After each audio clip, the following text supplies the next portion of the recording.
listening to Cain, Randy, and Brooke on Scratch the Vinyl. Scratch the Vinyl. Hey, everybody. Welcome back to Scratch the Vinyl. You made it back for another week, and we are so glad that you did. It is exciting times as always, everybody. I'm going to tell you why it's exciting for me, because Christmas came early. Santa came to me, and he flew over my house, and he said, yo, Cain, I got something for you. And I went outside and it hit me in the head. So I got to show you guys something really cool and tell you about it. I have in my hands, and I can't believe it, as a musician, I have been waiting for this for a very long time. I have my first album that I wrote some years ago. I have it printed here on vinyl. That's right, everybody. I have my own vinyl record. I'll be printing the second album and then my current EP on vinyl very soon. But there is nothing, and I mean nothing, cooler to me as a musician than having my own music on vinyl. Now, I did have to force myself to listen to the whole thing, which, you know, the musicians understand it can be cringy to listen to yourself, but I had to do it for the sake of vinyl, everybody, and I loved it. So I hope you guys, if anybody wants any of those, this is a shameless plug. You're welcome to buy the album as well. But if you don't want to, you could just come over and sit in the garage with me. We'll put a record player between us, maybe have a beer and high five and listen to it. So it is just a blast. But I got to tell you guys, I have been talking to Randy. You know that guy. You know the Godzilla of entertainment, that guy. He's my good bud, and him and I have been writing some songs and stuff together. And Randy has been spitting fire and putting out all sorts of poetic justice and whatnot out there. And I got to tell you, I think the world needs a Randy Wilson Jr. album. You know what I mean? I think the world needs Randy Wilson to get some vinyl. So I challenge you, Randy, and I'm going to bring you on right now. Let's bring him on. Randy, how are you doing? I challenge you, my friend, to be the next guy to get some vinyl printed. I absolutely love that, man. I love seeing your album printed. It's a great album cover. Well, you know that I have been working on an album for a year now, and I just completed 2 more songs that I feel really, really good about. And you know, I just like you said, we're our own worst critics, and we cringe a little bit, but I actually got a really good feel about these last 2.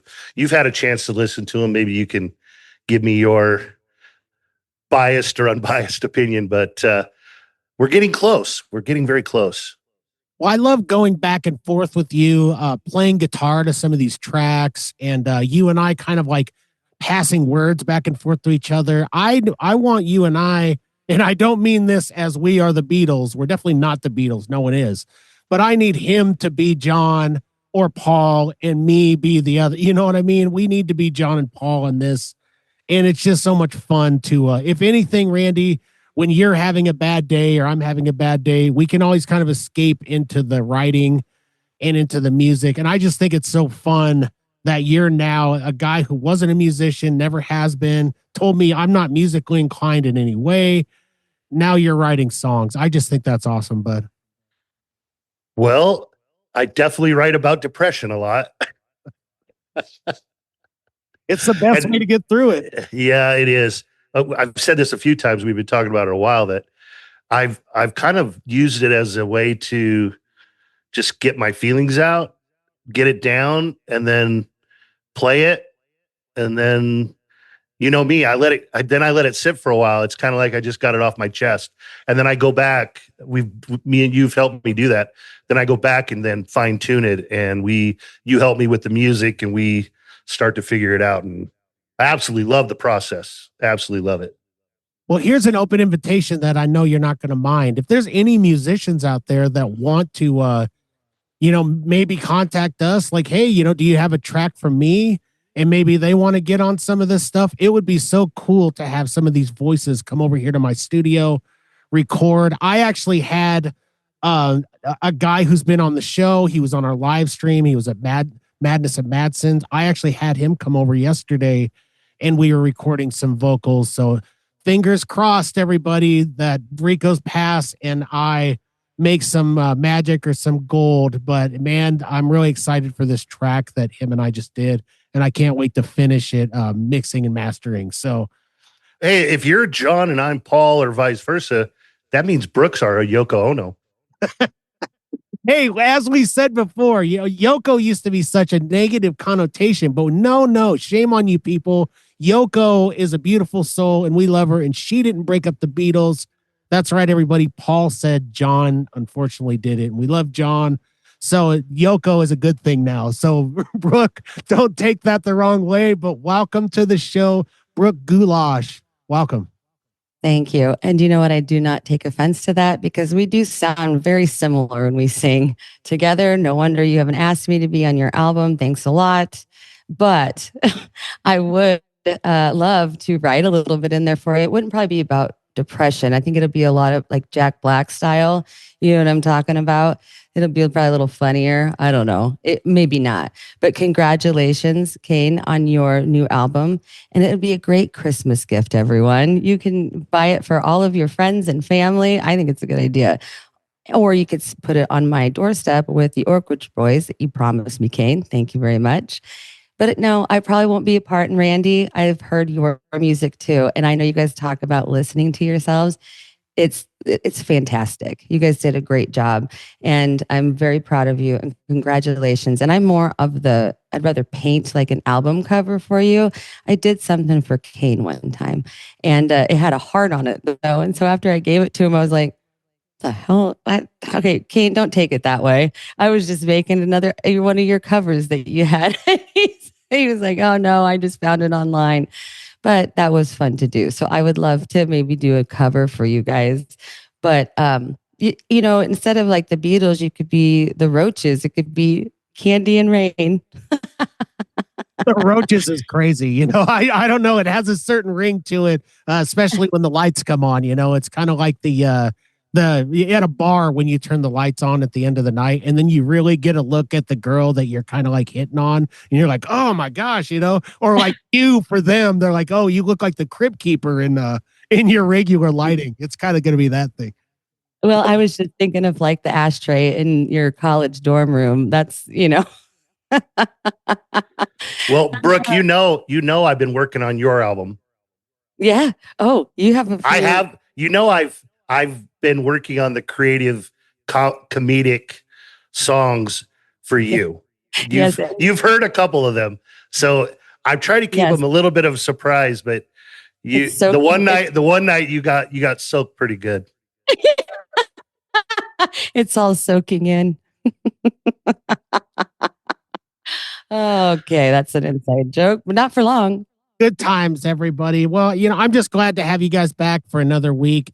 I just love having you guys as my my partners in crime. And guess what, guys? We have amazing guests once again. I keep saying this, and you guys are listening at home are probably thinking, oh, you're just saying that because it's your show. Well, that's not true at all. We've had some damn good guests, and these guys are going to be no different. So let's bring them on right now. I don't want to look at them any longer and not bring them on the show. I want to bring them to you guys. So our guests are a funk fusion band from here in our city, everybody. You know the city where there's super talented people rocking all the time here in L-Town. That's right, Lincoln.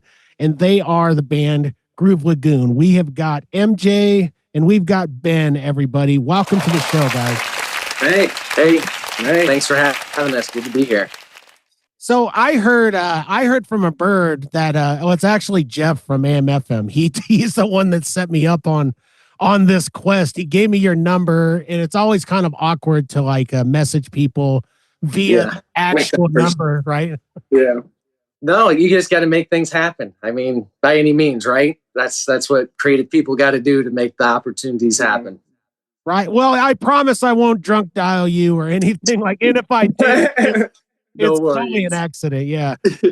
But no, welcome to the show, guys. What I was getting at is I heard you guys have some wild nicknames as a band because you guys have a pretty good sized band going on. Let's talk about some of these nicknames and how you guys came up with them.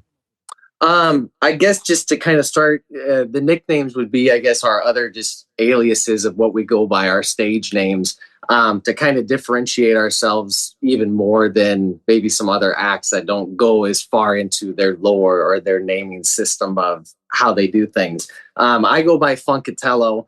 which, you know, I kind of started the band with the premise that we were going to be funk centric, and fusion just being we're going to pour into anything else that we like that fits. And so that kind of became my main genre and the way that I built my name from it. And I kind of put the Lo on there because that's like Donatello, like the Italian Renaissance artist. So put those. And then once I used it for music first, I've actually started using it just for all of my work, my artwork and other things that I do outside of the band.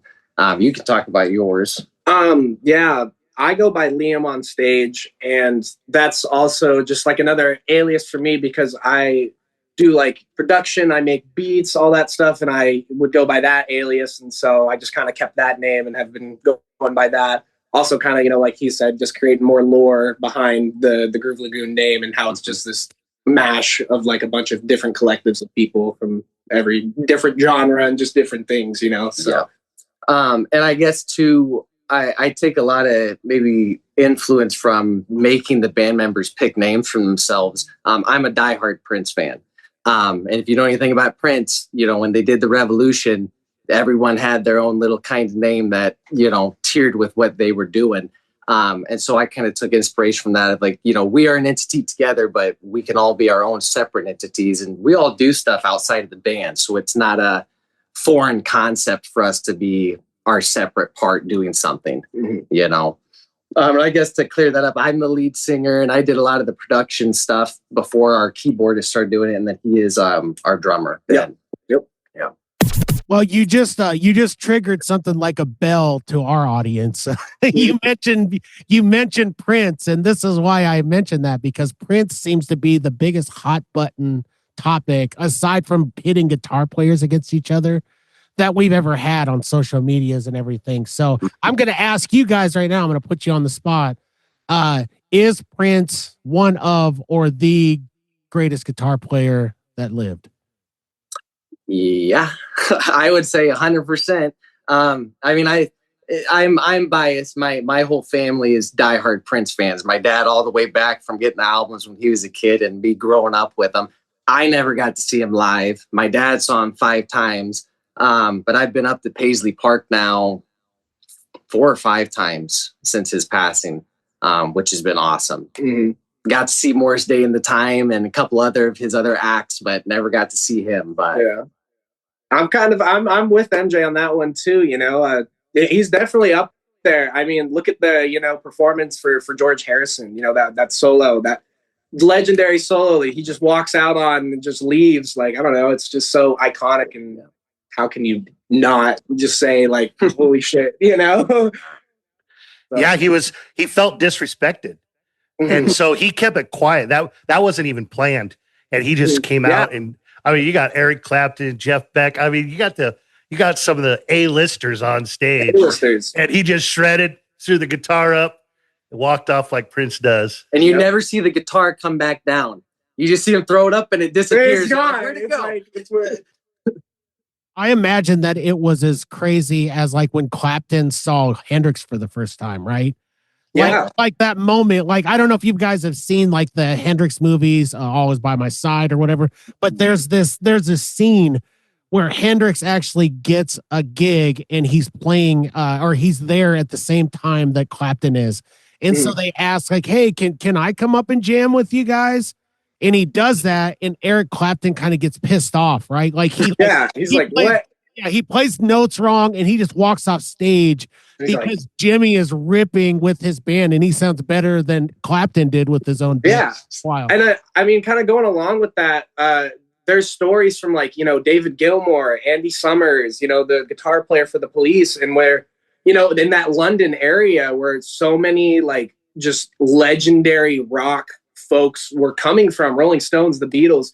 Jimi Hendrix would walk in the club and he'd just get on stage and like interviews, like I said, with Andy Summers, David Gilmour, they would just be like, what? They'd be like, who is this guy? Like completely left-handed guitar, just doing the, like, what? And he's just going to blow up. You know, back in the day, it's crazy. There was that famous, I think it was Rolling Stone, you know, they had asked Clapton, you know, what is it like to be the best guitar player of all time? He says, I don't know. You should ask Prince. Yeah. And walked off the interview. Yeah. Yeah, that's awesome. Nope. Yeah, Prince is a Prince. I'm like, don't ask me next about Prince or Michael Jackson, so you should know that answer. All right. Yeah. I'm like, I got Prince symbols all over this room and records that'll prove that. I'd have to agree. I like Prince too. When we were in high school, we did a dance to one of the Prince songs, and that was where I kind of started to really like him. Mhm. And I watched a lot of his shows, and then I was like, he's like really tiny, like to me, I felt like he was like a little tiny guy. And like 5'2". had, 5'2". Yeah, that was dude. I couldn't believe that. but he looks bigger than life when he's on stage, like just his performances, and not only what he does, but what he does for other people. Oh yeah. Like I love Sinead O'Connor when she sings one of his songs, and like he's very talented. I could see why you love him so much. And his outfits, you guys are gonna have to like wear some of his clothes and like Oh yeah. because I hear I'm reading some of your titles of your songs, and I think there's a few of them that would fit perfectly. Oh yeah. Most definitely.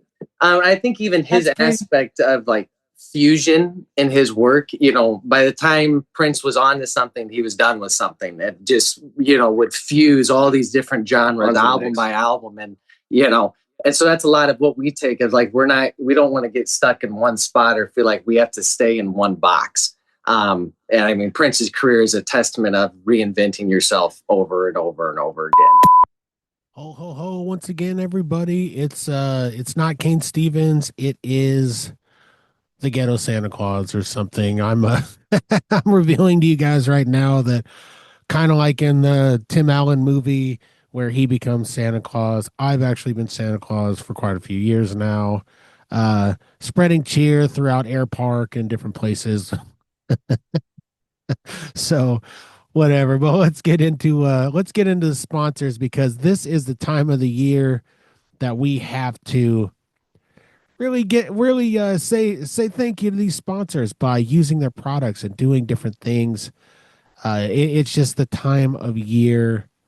It's the best time around, everybody. So let's talk about them right now. So instrument wise, I've told you guys for a while, Santa Claus here loves playing his guitars and playing with the effects pedals and all sorts of different things. I love records. I love all sorts of things. And guess what? When my elves aren't making all this stuff, I go to Roots Music Shop. That's right. I buy, sell, and trade with Ryan at Roots Music Shop. We've had a relationship for quite a while. I mean, business relationship. So don't go getting any funny ideas with all of that. But I will say that ever since Ryan opened up, he has helped me in so many different ways. So go to Roots Music Shop, get those instruments, get your guitars fixed, strung, whatever you want to do. They have records there. It is one of the greatest places on earth. Next, we have another greatest place on earth, or at least here in L-Town, Lincoln, Nebraska. We're talking about Backtrack Records, everybody. Backtrack is rocking.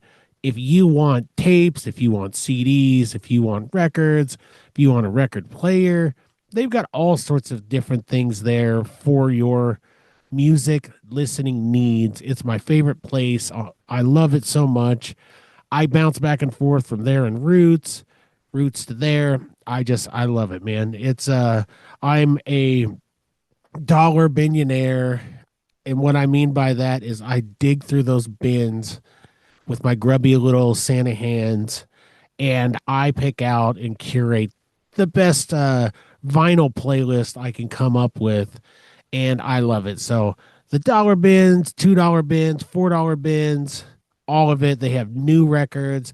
They have used new records where somebody was like, it's not for me. I take it in and then I go scoop it up. Any of those Smashing Pumpkins albums I don't have, I just come in like an eagle or Santa's reindeer and I comes flying in. So get the Backtrack Records, everybody. I don't know what else to say about this place. I have been talking about it and I just love it so much.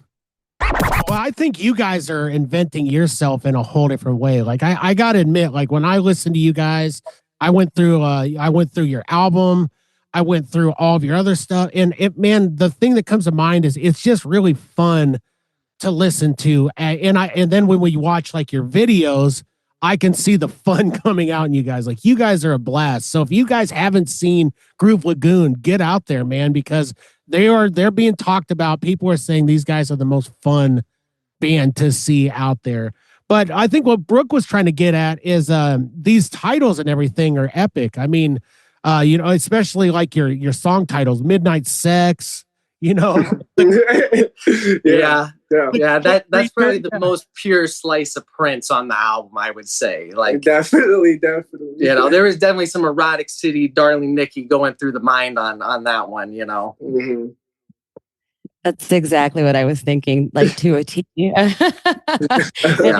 But your album covers, though, too, like they're just so well. You do have one album, right? Is it the Creature? The Creature full album. Yep. And then on Spotify, I was looking at all that artwork. Do you guys because I know you guys are not only just musicians, but you do other things as well. Did you create these covers? So I'm trying to think, the Top of the Mountain single, I mean, I did that one myself digitally. I did Call You Mine's cover in Procreate myself. Insomnia was a photograph that we took. Me being the artist one, it's I can see the image, and then through means of photography, collage, drawing, paint, whatever I can do, we'll kind of figure out how to get to the end product. And my girlfriend too does a lot of our social media and digital design and other aspects that I'm more of a traditional artist. I like to get my hands dirty, and computers sometimes are not fun to play on. So I like to, work with real materials. And so it's nice sometimes having somebody that's the digital counterpart that can pick it up where I left it off and take it to the digital realm where they can tweak the things and change the things. And even the Creature, the album cover, that's a photograph that I took of our mascot down in the studio. But we were talking about that album cover, and like I would get a tattoo of that. But I, like Cain was saying, I would just buy that one just because of the cover. Oh, badass! Like that's pretty cool. I like that one. And you're not wrong. Like, I like to get my actually read the book and not on the computer. Yeah. And get yourself into it. And I know you guys have a lot of artistic abilities, and the computer can only go so far. And they're frustrating, like it just was for me. Yeah. It's all pros and cons, and how, I just guess the computer's more powerful in somebody else's hands, whereas a pencil is more powerful in mine, than other people's. Mm-hmm. So it's all just your tool and what you're trained to use. I mean, I had an art teacher for a dad my whole life. So that stuff's going to be a little bit easier. And I wasn't, trained, musically at all until after high school, whereas most of the people in our band were doing music prior to that. So it's kind of neat that, as our band formed, everybody kind of had their own little piece of the puzzle that we needed to have the full picture. Yeah.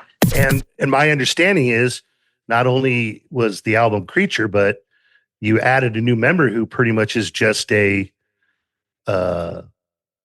creature for the crowd. Maybe tell us about that a little bit. Yeah, so that started off, we had a buddy who lived out in Waverly that we played some festival shows called Cornstalk. And it was a pretty decent event out at his private land. And we a whole bunch of bands played. And for that show, he's a big toy collector too. And he has a big McDonald's collection. He had a vintage Grimace, just full body, an old purple suit. And we had a show, and I'm like, dude, come out in that costume in the middle of the show. We'll do stuff in the crowd, and people won't expect it. It'll be fun, whatever. It'll be different. We did it, and people absolutely lost their minds. And we're like, okay, we had to figure out how to take this concept and work it into our show. And already being on the Lagoon theme of things, and me being, a fan of that Universal monster stuff anyways, I'm like, well, we can do a type of creature character, have him dressed in the suit and has, it's not an exact rip on the creature from the Black Lagoon, and put our own spin on it and see if we can integrate that energy into our show. Mm-hmm. And so we did that for the promotion of the Creature album, basically up until this Halloween. That was kind of the last time we've done that for now, because we have a brand new album that's going to be coming out in the spring. So kind of switching strategy a little bit, but there's elements of that character and that style of performing that we're definitely bringing into the next album and what we're doing. You know, there's a certain kind of hell that you wish on yourself when you wear a mask at a rock show. Like I used to, as the singer and rhythm guitar player, I used to wear different masks. I would put on a Darth Vader mask. I would wear a Jason mask. I would wear like a full Michael Myers mask. And when that sound gets in your inside there, it is hell on your ears. So you guys got to give that guy a little bit of credit for being the mascot for the band because he's putting himself through hell. Oh, and sweating. Oh man, he just take that mask off and drench. And we did a show at what used to be Gotham Bar down in the Haymarket, and we knew that bar was going out of business, and we knew the owners, and we wanted to play there. We were hoping they wouldn't close before Halloween because we wanted to play a show dressed all as Batman characters. Yep. They were closing before that. So it was August, and we're like, well, screw it. Let's just do it in August. So we literally did a Batman-themed costume party at that bar, and I was the Joker, but I remember our guitarist was in a Batman fit. Oh my gosh. It's his mask just like sinking into his face just drenching. And we looked comical, but it was fun to at least get that out of the system and get a full dress up for something like that. So can we get a little Scratch the Vinyl exclusive on what the new album is going to be? We don't necessarily have, everything, as an artist is up to change until the week before you're ready to put it out. But I guess the thing I can give you is it's definitely a retro vibe album that builds on our first project with all the things that people showed us that they liked the most. So we like to think of our first album as more of a throwing a lot of things at a wall and seeing what sticks, especially because as we grew as a band and introduced members and wrote that first material, that's kind of how it started and how it played out is you're just doing what you can do and making with what you can make in the room with those people. And so now that we kind of have that feedback from the first project of, the things that people are really into and worked well, we're definitely leaning into more of that with the second album. But with its own couple surprises up our sleeves. Again, that fusion aspect of our genre allows us to not stay in that box and to kind of peek out wherever we want, And I do like to kind of compare it to Prince in a way of like Prince kind of could pick any genre he wanted. And as long as he put his princely feel on it, it worked for him for the most part. And I kind of feel like that's the method we use is like, as long as we can put a Groove Lagoon kind of spin on what we're doing. It doesn't matter what the genre, it just matters how we own it and present it. Well, and sophomore albums, it's kind of like a movie sequel, right? Like a horror movie sequel. You want it to be bloodier, you want it to have more nudity. You want all of that stuff. So I can imagine what your full-length sophomore album's going to be. But where did you guys where are you going to record and everything? We actually record a couple different places. We record at my home studio. Just at my house. We don't have nothing ridiculously fancy. I do a lot of my stuff separate than the rest of the band as the vocalist. And then I work pretty close with our producer to, do those different things behind the scenes. Otherwise, we record things kind of differently than probably most, whereas, we do every little track individually, pretty much separate. We'll write the song in a room and map it out. But then when it comes time to the recording, rarely are all of us in, the same room doing it all together and stuff. So, that can hinder some of our projects, but it also kind of allows us to give a little bit of time. Allows everyone to kind of speak their own mind. Yeah, as we go through it. I put a big emphasis on collaboration of not wanting to be, a dictator of things or, I really want everybody to have their say in what we do and what they can add to it, So do you find yourself basically, you got some saxophone, you got some keyboards, guitarists. Do you find yourself that basically each member has their own influences and kind of brings that to the project and you guys find a way to meld that together? Yeah. Everything has a different starting place. Some things will start with, our keyboardist and producer and they'll write something. Our guitarist will write something. I'll have lyrical ideas and it kind of can come from any of those four corners. Yeah, jams. We were all jam a lot, you know. I'll jam with Armin and stuff. Get Matt on there. And I mean, you know, you get I told them when we introduced our newest two members, our keyboardist and our saxophonist, that it was going to be an explosion, that we really quickly after they got here needed to finish up the album we were working on, because there's going to be an eruption of new material that come out of this, you know, new people being introduced in the mix. And there was, which is great, but then you have more to work through and more decisions to make. And it gets harder to narrow down that, you know, 12, 13 track album of what you think is the best of the best material and what flows organically. Yeah, it's harder when you make more stuff and you have more beats and things to choose from. And so that's kind of the point we're at now, where we have, you know, I'd say a good majority of the album mapped of what we want. It's just kind of figuring out, is this one better than this one? Is that one, you know, how does this feel in this spot? And making sure that it's creating an experience and not just you know, a collection of songs with a picture on it. Well, yeah. And I know that Prince, he has, I mean, like I said, does all kinds of stuff like you guys do. And besides Prince, I mean, now that Ben, who influences you? Is there somebody that you bring into the band? Like with me?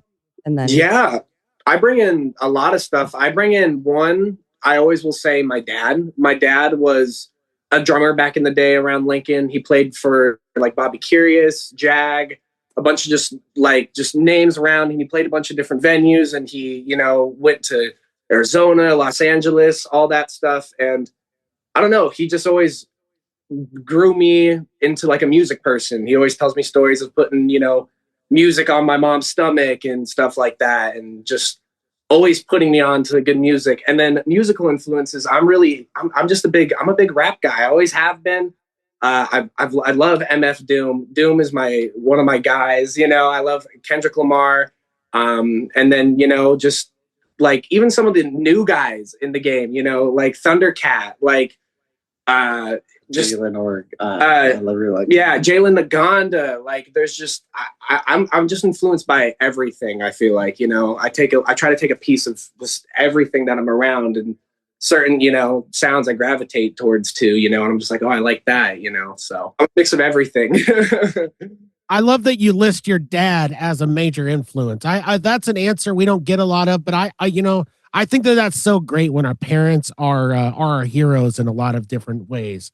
And, I mean, I think it goes probably both ways for both of you, because I know that MJ has mentioned that his dad as well. Yeah. For why you're artistic. So I love that. But I mean, the rap thing makes so much sense, doesn't it, guys? I mean, for a drummer, I can't think of a better thing to be influenced by, because the beats are just, they just hit you so hard. Yeah, you know, and I've always just grown up. I was in like high school, you know, telling my friend Aiden, another artist, Nadea, being like, hey, I'm going to make beats for you one day. Like just being like, I'm going to do this. And then one day I just said, you know what, let's just do it. And started making that stuff. And I was always listening to rap music, Mac Miller, you know, I even got an honor to see Mac Miller live, you know, before he passed and all that. And just Kendrick, like I said, like just being super influenced by that genre, and just like the sounds behind it, the sampling is just a whole nother thing to me. That's just like mind-blowing and mind-boggling, that we can take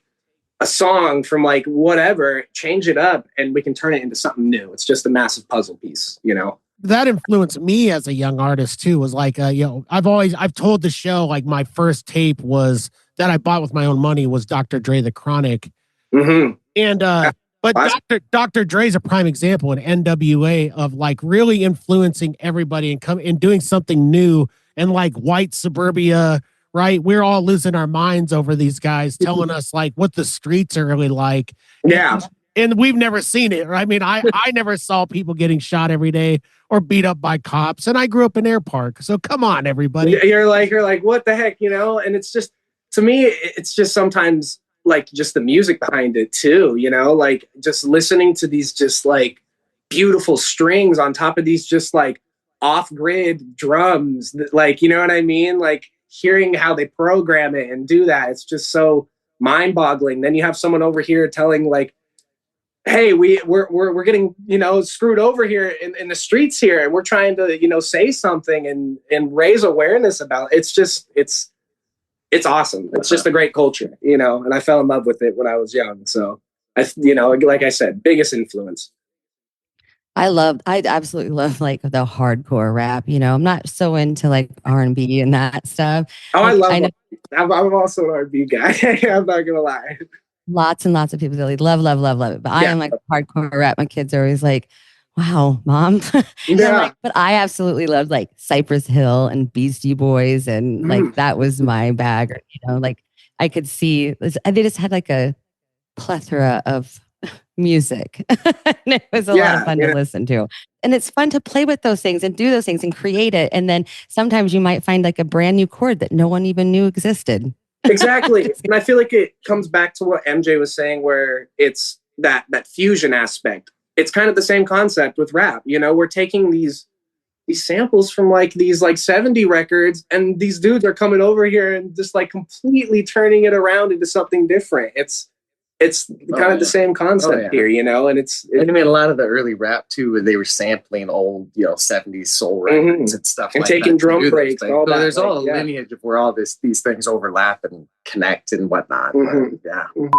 All right, it's me again. Ho, ho, ho, everybody. It's your boy, not Cain Stevens. This is actually Ghetto Claus here, and I am here to spread holiday cheer via our sponsors. So we still have some other amazing sponsors to talk about.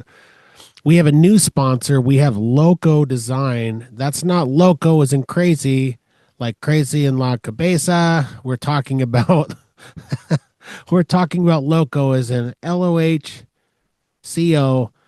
Design. What do they do at Loco Design? Well, Adam has been marketing and branding for many years now, 20 plus years.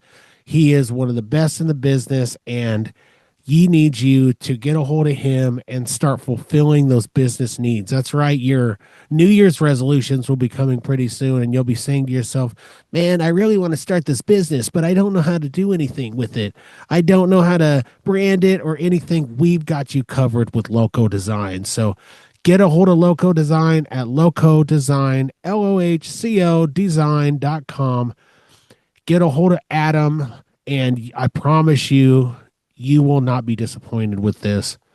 Get a hold of him now. Also, we have Lil Bill's Barbecue.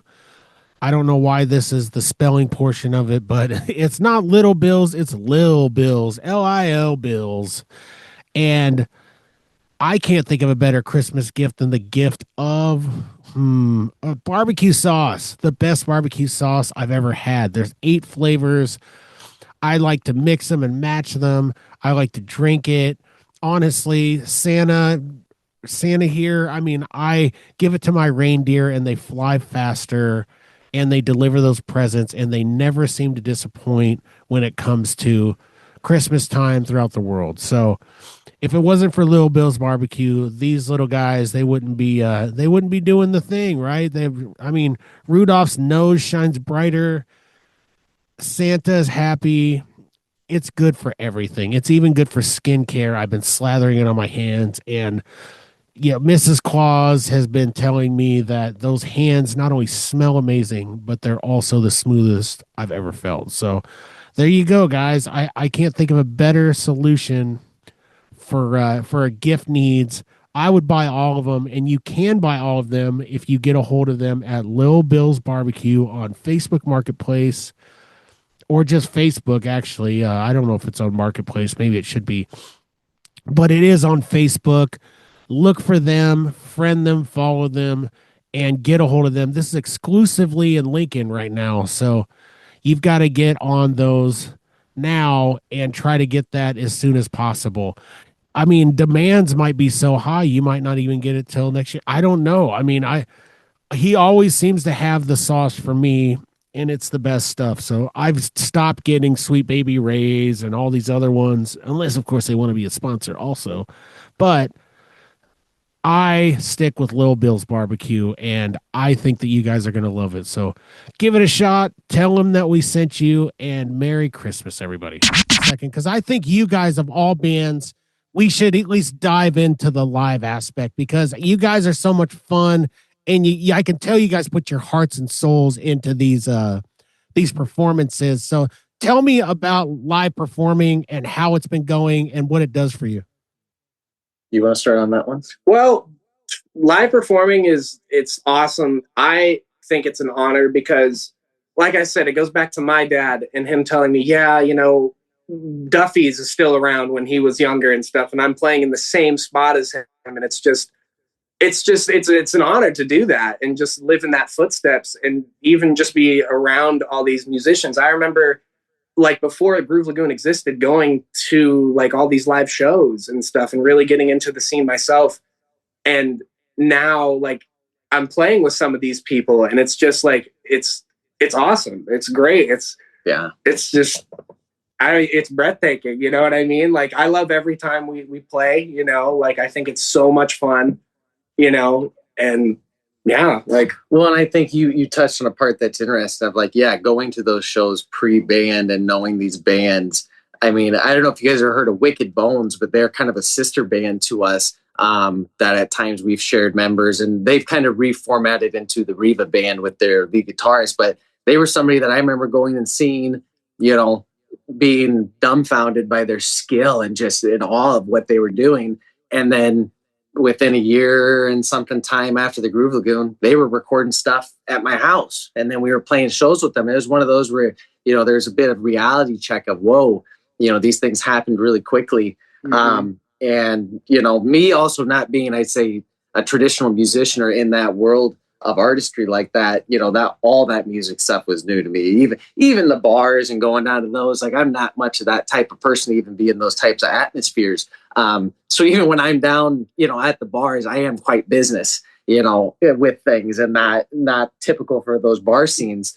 But I mean, it's been a whole new world opening up doing that. And it's been a lot of fun, getting to play with the fellas and bring that energy. And I think there is, an element to, because we all are getting older, and with all bands, you never know how long something is going to last.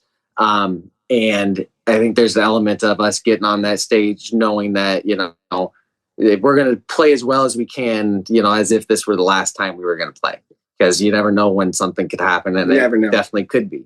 And I think it's just putting that mentality on the stage that, for better or worse, we're going to just do what we do, given the circumstances. And we've played with all kinds of different fun circumstances at different shows. And that's another thing too. Like, if we look at our catalog and some of our beginning shows and where we were playing at, it's wild to think about, Cornstalk, all that, some of those places out in Waverly, we're playing in this barn just in the middle of nowhere. There's holes in the ceiling. It was raining. It was truly like a Woodstock scenario. Yeah, it was crazy. Inclement weather, and just going to playing, at the Royal Grove and the Bourbon for the majority of things now is, it's nice to get to points like that. Mm-hmm. And I guess feel like you've paid a little bit of those dues that people have to pay. I'm an old school Duffy's guy from the early 90s. Like, that's when I was in college, and it's been awesome to see the kind of evolution that's kind of been developing over the years downtown. And the one thing that I have noticed recently, which I think is fortunate, is that it does seem like there is a little more camaraderie or collaborative. Like, everybody's a little open to what everybody's doing, and it's not so pigeonholed. Does that make sense? Yeah. Like, you guys, I mean, again, being a funk fusion band, but you guys you put on a great show. Like, you get everybody going. Mm-hmm. And so that's, that your kind of music really rallies the crowd. And that may be different than a rock band or a cover band, but it's nice to see that there's this wide, genre array that's still dominating the scene down in downtown and keeping things alive. I think, coming out of COVID, and I saw this with all types of different things of when everything shut down and we started this band, my kind of first year of teaching or so, that was 21. So that was right when all the bars were reopening and restrictions were getting lifted, and, things had been dead and kind of scary for a bit. Mm-hmm. And I think too, when we started this band, it was right at the right time of all these things happening, where everything was opening up and everybody was getting excited to hear live music again. And we were just there. in the right time when everybody was looking for it. And I think it made all of that difference of, like you said, that energy. You know, you've been inside for 12 months and then you go to a show and you hit that energy, you're like, wow, like how did I live without this for so long? So, you know, a little bit of chance and timing and circumstance, you know, never hurts. But yeah, that just kind of developed into the live show that we have now and the kind of energy that we bring forward. And we like getting in the audience. That's probably our favorite. Especially our saxophonist, Andy G. He likes taking his horn and absolutely taking his cowboy hat and his boots and running down there and having a good old time. So yeah, he loves it. He loves getting in there and just being blowing that horn. Yeah, exactly. I always tell everybody I love those kind of concerts where they're not just standing there and, you know, like you guys don't have there's no energy really. It's just kind of they're playing music, and you guys you're like entertainment as well as, and then you're watching, like, you know, all the different solo or whatever, you know, the blowing the horn, you know, whatever you guys Yeah. And just going at it and having so much fun. And like Randy was saying, you know, I'm kind of a 90s person too, so like Bodegas was a place I went to. We would listen to Dead Hour every Wednesday, you know. And now what's weird is my good friend's son is taking over, and they're still there, and they're still, they want to keep that essence of it. And like the bourbon, I remember when I was a little girl, like watching movies there or something, like a long time ago, you know, and it's still there. And there's been so many bars that are gone now. You know, like the Royal Grove, it's still there, but it's just a different atmosphere now, which is good, but it's still there. And I know that you guys, I'm glad that you guys get to play at those places. And for me, you're younger, you know, but you guys seem so much more mature. You know what you're doing, you know what you want. And all of those people out there, no matter how old you are, it's that spirit, I think, and it's that wanting to do it, and no matter where it's at. But being part of history, though, and playing at those places has to just be completely in awe, like the Cornstalk, you know, like I went to something similar to that, and it's different. You got to remember your rain jacket and. Exactly. It's different, not to mention like when you're kind of like behind the reins of like the whole show overall and trying to like maintain it, ticket sales, you know, all that, and really grasping the reins on it. It's kind of eye-opening, and you kind of realize you're like, oh my goodness, like the work it takes to put on such something like this, you know, and do those types of things. Because I mean, you know, when you first kind of start out doing stuff and you can't get necessarily a show at a venue, you're like, well, I'll just make my show. I'll make them come to me. And you figure out your means to perform, whatever it is. And I mean, that's how we started, and it took from there, you know. And I think it is an interesting perspective too, of like, you know, you're talking about going to the bourbon as, you know, a little kid. You know, I remember right when I moved to Lincoln, I went to Westland for my teaching degree and stuff. My first year I moved here, Parliament and Funkadelic played at the Bourbon. And I remember going to that show. It was the first time I saw him. And, you know, we had the pit seats, so I could go right up to it. And I just remember being an arm's reach away from, you know, George screaming into a microphone and being like, wow. And then to, I don't know, 6-7 years later, then be standing on that same stage from the opposite perspective. Yeah, it's weird. It's definitely different. Yeah. P-Funk is one of my favorites, and that was one of my first concerts I went to. And I remember by the end of it, I was like, I can't see in here, and I feel so good. And George, and his niece came up and sang, and what the crazy part is, it was at the Sokol Hall in Omaha, and we all used the same bathrooms. So I was like kind of going around like, when are they going to go use the bathroom?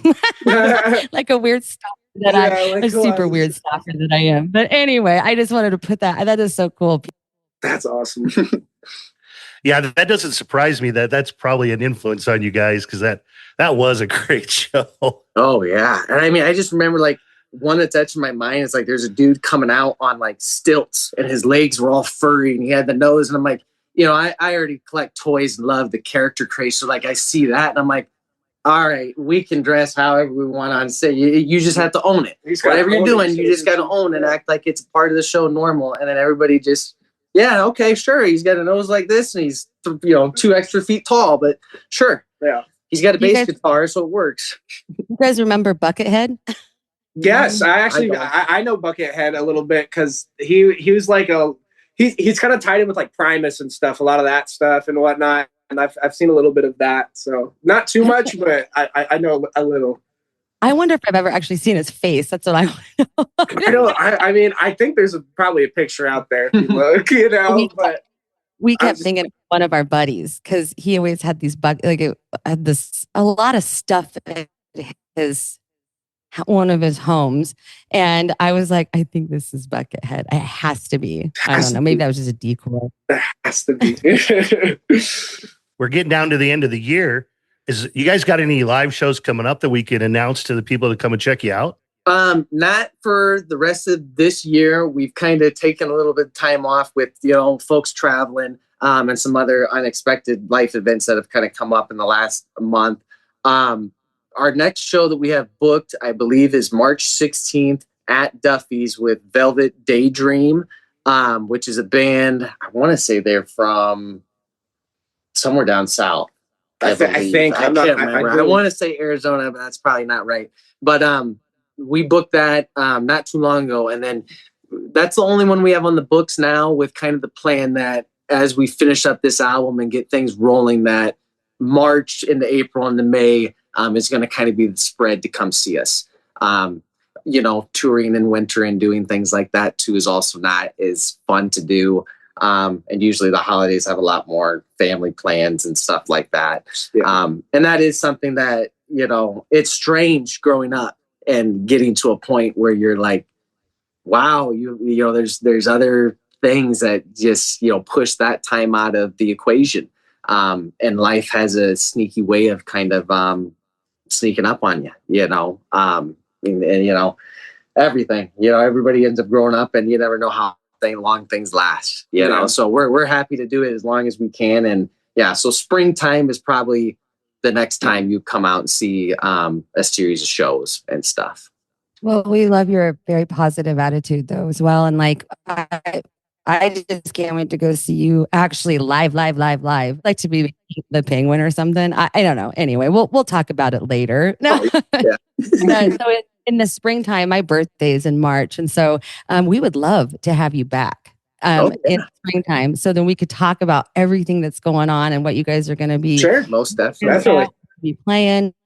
So as far as like social media, would you guys have like a lot of platforms that we could get a hold of you or listen to your music? Yeah. So, I mean, we're on Instagram, Facebook, TikTok. We're on all the different streaming platforms, Spotify, Apple Music. It's all under the Groove Lagoon. And you can reach out to us on any of those. On all of our different pages, if you click our link, it has a big link tree that goes to all the articles people have written about us, different videos that we have. We have our own website that I did the artwork for, and my girlfriend helped design for us. If anybody's reaching out for other things, we do have a press kit and other things ready for when those happen. So any way you can find the Groove Lagoon, if you look at those links, you'll figure out a way to contact us. Yeah. How about you, Ben? With those beats, tell everybody where they can. Do you have beats and everything for sale? Tell everybody where they can get that. So for now, no. I'm kind of working in the process of kind of figuring out how I want to market my beats and stuff. I have a beat channel on YouTube, kind of the same concept as the Groove Lagoon. You go to my page. It's liam.forreal on Instagram. And I just have a link tree in there with just my YouTube channel with my beats on it. You can use them if you want to. And I'm more or less like, hey, if you need like a producer, I'm more of just like a walking working man. You're working more artist to artist. Where it's like, hey, if anyone needs a producer or is wanting to work, I'm there and whatnot. So I guess for me is the next step, finding that market and finding where I can put those beats out, and stuff like that. Yeah. Well, as always, time goes fast on this show, especially when we're talking about great music. But before I let you get out of here, just want to let you guys know we really appreciate your time today coming on Scratch the Vinyl. I know our listeners are going to love seeing you guys, and don't be afraid to post on our page anything you got coming up, or that if you're going to release that new album, shout it out to us, get on our page. We'd love to help promote you. Awesome. And again, thanks for spending some time with us. I'll let Cain wrap us up, but great seeing you guys today. Thank you guys for having us. Pleasure. Yeah, this was an absolute pleasure. Shout out to Jeff from AMFM for setting this up. I love talking to him about different things. He's such a cool guy and a Renaissance man in himself. So shout out to him, and shout out to you guys. Well, like all things, this good thing has to come to an end, everybody. So it's been a blast talking to you guys. It's been so amazing finally getting to catch up with you guys as a band. Hopefully down the line, we can have you guys on again for a major part 2. Maybe we can even do a live stream or something and talk to some of those other bandmates, but it's been an absolute blast. So all you Scratchaholics out there, all you Scratchamaniacs making Scratchamania run wild out there, keep scratching, keep listening, take your vitamins, say your prayers, and of course, everybody, tune in every week as we catch you on the flip side here on Scratch the Vinyl.